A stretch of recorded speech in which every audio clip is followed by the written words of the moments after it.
I start my journey in Kapit, in the south bank of the Rajan River, also known as the gateway to the heart of Borneo. I came to learn more about the culture of the once fearsome headhunter tribe, the Iban. From Kapit, I arrange a visit to a traditional longhouse, close to another major village along the river, Cebu, about 3 hours away by express boat. On my way, I learned that a special ceremony is being prepared to honor my arrival. It will be hosted by the owner of the house inside the longhouse, where I'll stay overnight.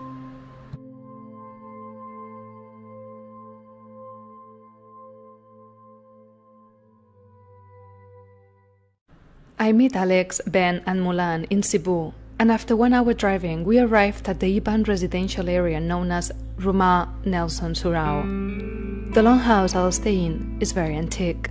Though equipped with electricity and other facilities, it still preserves its original wooden architecture. When we arrive, the ceremony, known as mirroring, is almost ready. Sudah itu mari ke bisa university benua Asia ada ya dari Spanyol namanya Isabel. Isabel. Ya ke belajar belajar pengawal bakal kita itu ada ngambil ditulis sudah apa. Alex introduces me as a researcher linked to my mobile university. He explains that I am there to learn more about the Iban culture. We are having a Miriam Tujua, a basic ceremony for welcoming special visitors. Mirrings can be done for different reasons: to celebrate the harvest, to bless a soldier that is sent to war, before a marriage, or even if a member of a family is suffering from persistent nightmares. We see that it's a Miriam Tujua because there are 7 dishes per row. For a soldier protection, for instance, there would be 9. All dishes contain rice, in different varieties. Another 2 important elements are rice wine and eggs.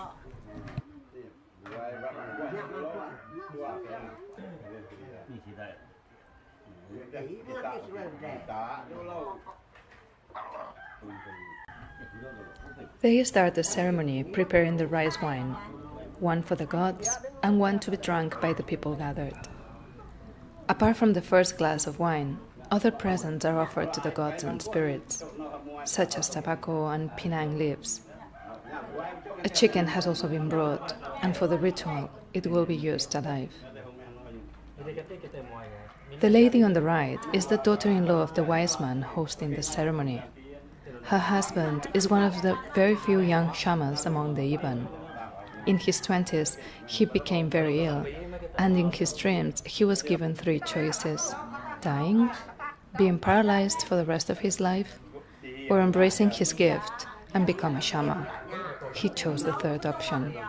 His father, the ritual performer, even when he's not a shaman, he's still gifted, and began celebrating ceremonies after receiving messages from the Iban omen. So the 7 gods plus 2 when you go to war.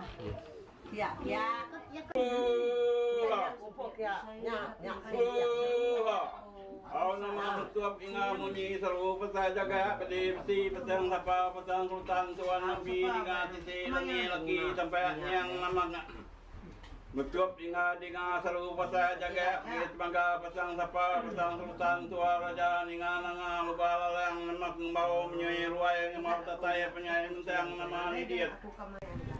Oha is the sacred word for the Iban, and with that invocation the ritual begins. The master of ceremony is making a rhyme explaining that I came from overseas with a purpose to learn about them. He invokes the father god, the mother god, the grandfather god, and the grandmother god. He addresses the gods to express his gratitude for my visit. The word rivai, meaning foreigner in Iban, is emphasized. I wasn't aware at the moment that my presence there was seen as a message of hope from the gods, to let them know that the children in the community will be successful, will be able to have good education, and will have the chance to go overseas one day.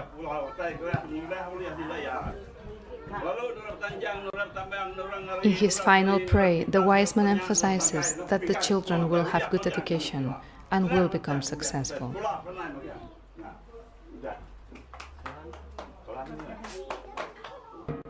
After the mirroring, it's time for joy and celebration.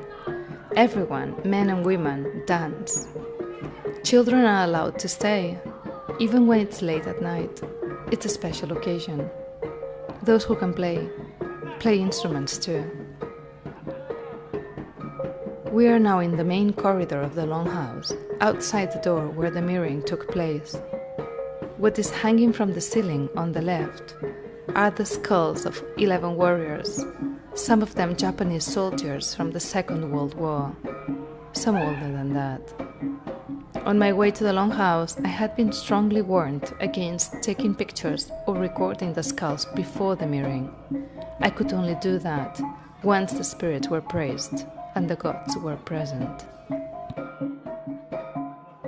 Iban dancing resembles animals' movements, and it requires more technical expertise than imagined from a first impression. There isn't a shortage of alcohol tonight. When Iban celebrate, they do it big. And they even challenge each other. Gods are present, you have to be strong, Alex told me at some point.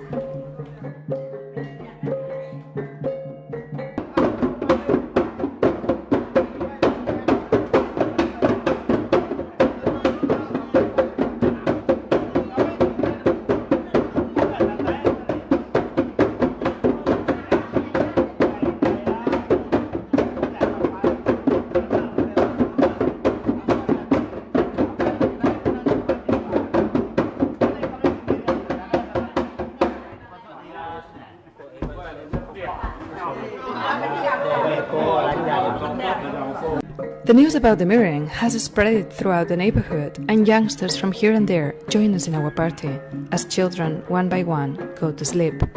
It calls my attention the tattoos that some of them have on their bodies.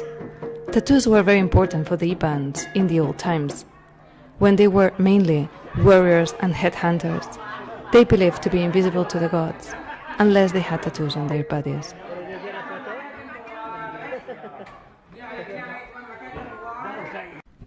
This is a major tattoo in the Iban iconography.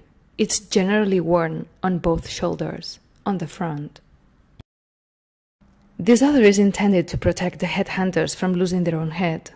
It is said that, when made on someone's neck, this becomes invulnerable to weapons. Tonight I've heard 1,000 stories about the fearsome Iban, and I've had a chance to contemplate 11 sculpts that give good testimony of their fame. But I leave this place with a sole impression of having been spoiled by the most warm, friendly, happy, and hospitable people that I've met in a long, long time.